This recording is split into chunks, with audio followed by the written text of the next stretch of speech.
Ai, Janaína, mas e agora? Como é que fica o pessoal que seguiu o que dizia a MP? Então, é isso que a gente vai ver agora e vamos dar algumas dicas para você regularizar a situação.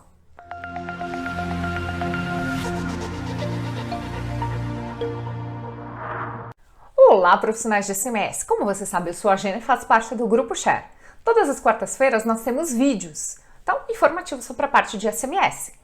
Seja muito bem-vindo ao nosso canal, se essa é a sua primeira vez. Se você já curte o nosso canal e vem acompanhar nossos vídeos, seja novamente muito bem-vindo e obrigado pela confiança. Bom, o tema de hoje nós falaremos sobre a MP 927, que teve a sua vigência cancelada, ou seja, perdeu a validade. Então, vamos falar um pouquinho sobre a MP 927. Se você se lembra, a MP 927, ela foi publicada no dia 24/3/2020, numa edição extra do Diário Oficial da União. O que aconteceu? Ela falava justamente sobre o estado de calamidade pública por causa do Covid, do coronavírus. Então ela dava algumas determinações para o pessoal, para a parte de emergência, a parte de saúde pública e algumas outras determinações para as empresas. A validade, 120 dias. Então, se ela não fosse votada, valeria por 120 dias. Não sendo votada, depois de 120 dias, voltava-se à regra normal, ou seja, como se ela não tivesse existido.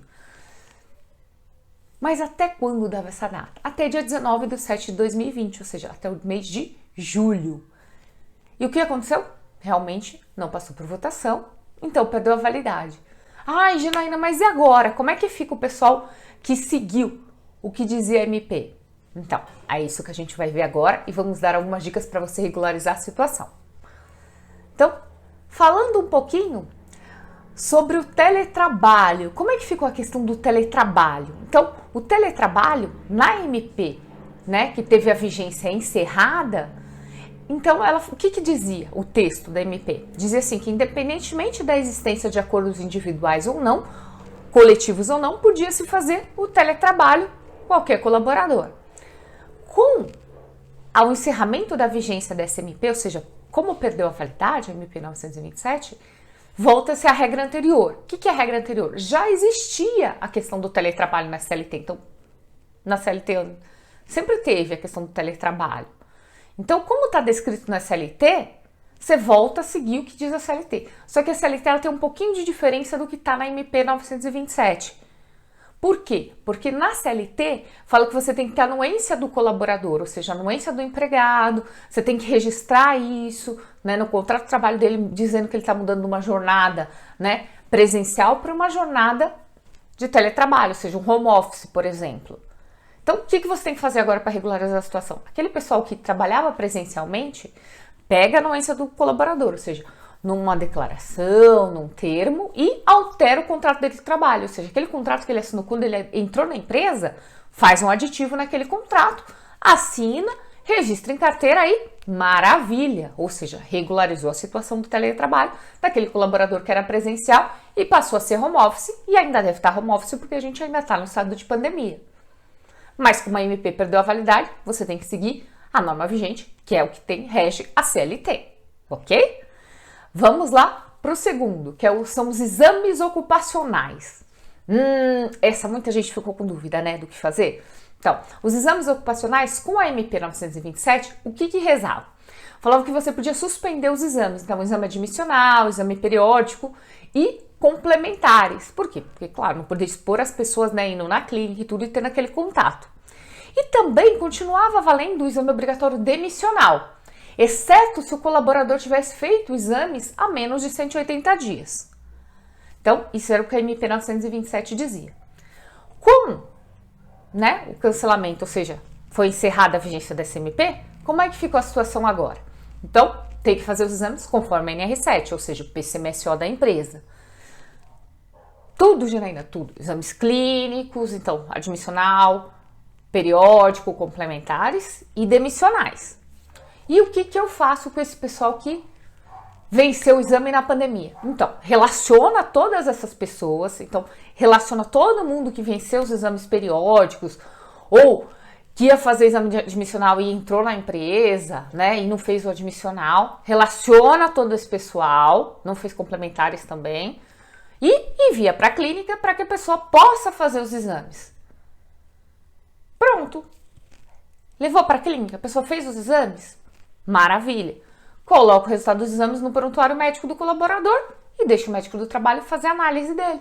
Se precisa de mais alguns exames, se precisa encaminhar para alguma coisa, mas aí você vai ter regularizado a situação, porque, ou seja, você fez os exames já.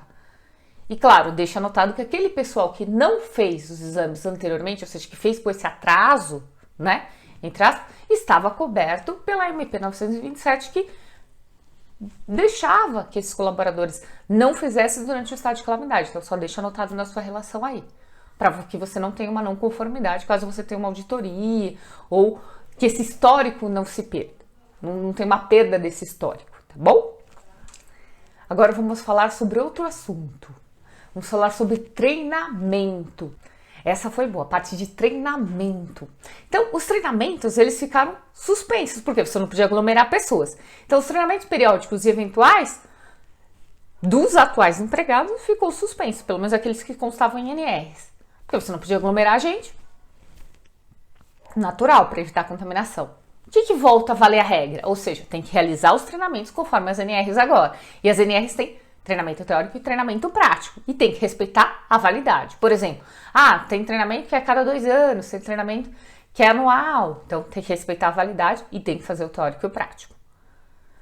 Janaína, como é que eu faço agora? Então, faz o seguinte, relaciona todos os colaboradores que venceu o treinamento periódico, então que ele tinha que fazer, por exemplo, uma reciclagem da NR35, ou de espaço confinado, né? Ou algum treinamento eventual que, por exemplo, vocês dão nova integração, ou dão um outro treinamento sobre equipamentos rotativos, ou sobre trabalhos a quente, ou qualquer outro treinamento, né? Ou treinamento de movimentação de carga, por exemplo. Junta esse pessoal, relaciona esse pessoal, separa-se as turmas e ministra o treinamento agora. Mas como é que eu faço? Só que assim, não enche a sala, porque lembra que a gente está em estado de pandemia ainda. Então, coloca o pessoal com máscara, limpa, né, higieniza as cadeiras, põe álcool gel, deixa a sala bem ventilada e não enche a sala. Então, faz em grupos pequenos o treinamento. E ministra o treinamento, registra-se na lista de presença, gera-se certificado e bola para frente. Só lembre de observar as NRs que exigem treinamento prático, porque não está extinto o treinamento prático. Você tem que fazer o teórico e o prático se a NR assim o exigir. Lembre-se que a nova NR1, onde fala sobre o treinamento à distância, isso vai entrar em vigor só em 2021. Então, ainda não é treinamento EAD, é treinamento presencial, tá? Agora vamos falar sobre CIPA, que era um dos outros itens da MP. O que rezava a parte da CIPA na MP 927? Suspendia, ou seja, o processo.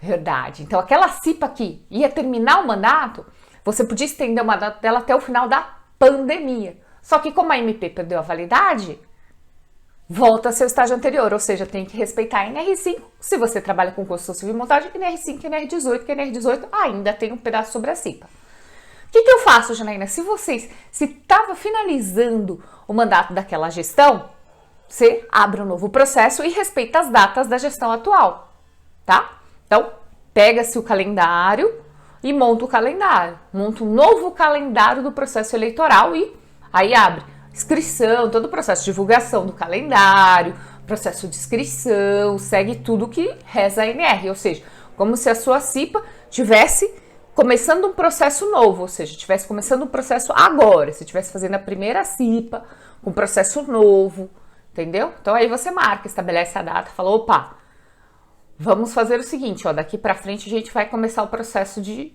uma nova comissão. Então tá bom, faz a contagem lá, conforme diz NR5, os dias, faz as contagens para a montagem do calendário, monta o calendário, faz eleição, elege novos membros, tanto indicados e do empregador.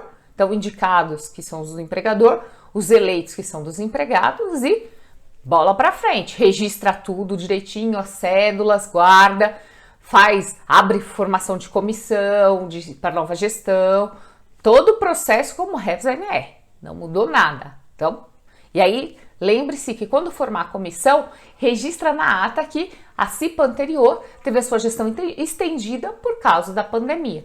Da MP 927, deixa registrado, todos assinam, e aí você tem um registro ali mostrando que você seguiu uma MP quando estava em vigência e que agora você está fazendo o processo normal porque a MP perdeu a sua validade. Bom, esse foi o nosso vídeo de hoje. Eu espero que você tenha gostado. Dúvidas e comentários, deixa aí abaixo que eu vou ter o maior prazer em responder.